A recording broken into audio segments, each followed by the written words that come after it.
Hey, greetings everyone. This is Joe. Welcome back to our journey through the Gospel of St. Mark. We are up to chapter 14 of Mark's Gospel.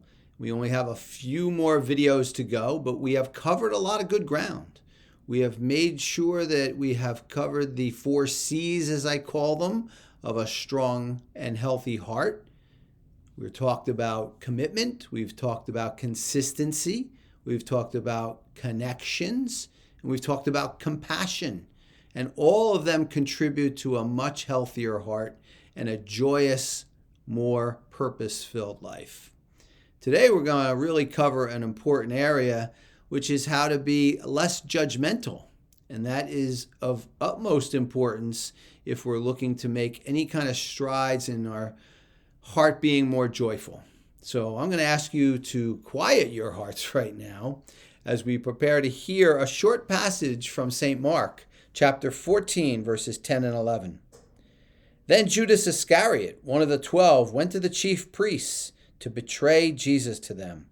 They were delighted to hear this and promised to give him money, so he watched for an opportunity to hand him over. So here's our not so good friend Judas. He really gets blasted, doesn't he? And I guess he deserves it. I would suppose he does. I don't really know what was going on in his mind and heart, but certainly most of it wasn't good.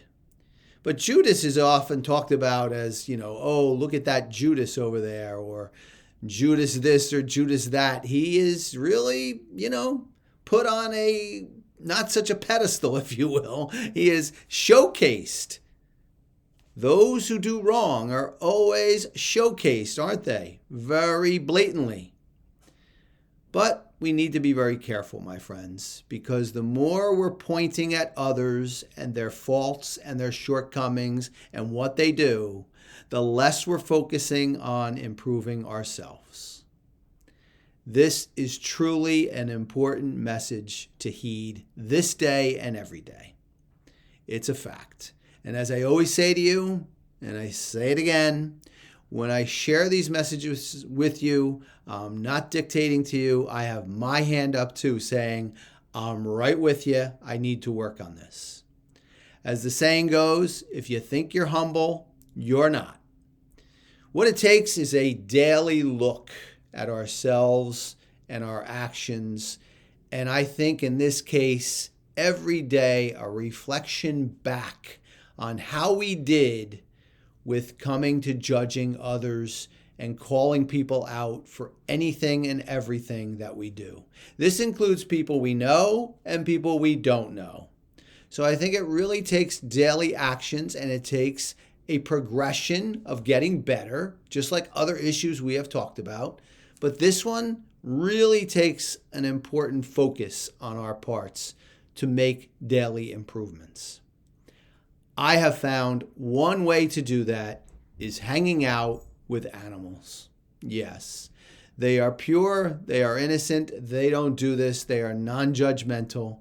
And for me, that helps me on this journey. I will tell you that there's one in particular that I'm going to talk about today. His name is Deacon, actually. And you know that the word deacon means servant. And he is a baby goat who lives on a sanctuary that I love to visit. He is all black. He is not a hair of anything but black on him. His horns are black. His eyes are black. His whiskers are black. And he is the most sweetest guy you'd ever want to hang around. And you hang around him, he's got energy, he loves to walk beside you, he likes to nibble on your shorts a little bit here and there. He just likes to have a little bit of fun and enjoy his life.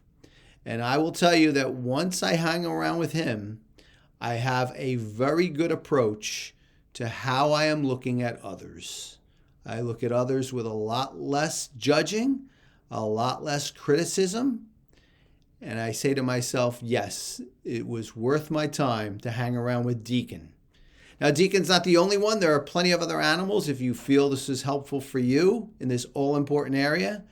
But just remember, was Judas a bad guy? Yeah, he probably was. He definitely was in many respects. But everything was taken care of, and it didn't take our words to help it along to be settled. And that is the case with others as well. Focus on ourselves. Focus on this very important step by step to get better at less criticism, less judging, and more looking within ourselves and saying, how can I be a better person today and every day? And I'll leave you with one last thought. I remember my martial arts, so many good philosophies and lessons. And I remember one thing that I read along the way, which was when you walk into the dojo or school, you make sure that you have the mindset that you walk out just a little bit better than the day before. You're not looking to make huge strides. You're looking to walk out being a little bit better than the day before. And then the next day, you do the same thing. You walk out being a little bit better than you were the day before, and so on. That would go a long way towards this important subject as well. The results: better connections, better compassion. Absolutely. Okay, my friends, that's the message, with a little bit of a longer one maybe today, but I think an important one as well. So hopefully you can do some work on this and share with me. I'm always here for questions, for comments, for your thoughts. I thank you for being on this journey with me, and I will see you back here on the next video. Take care, everyone.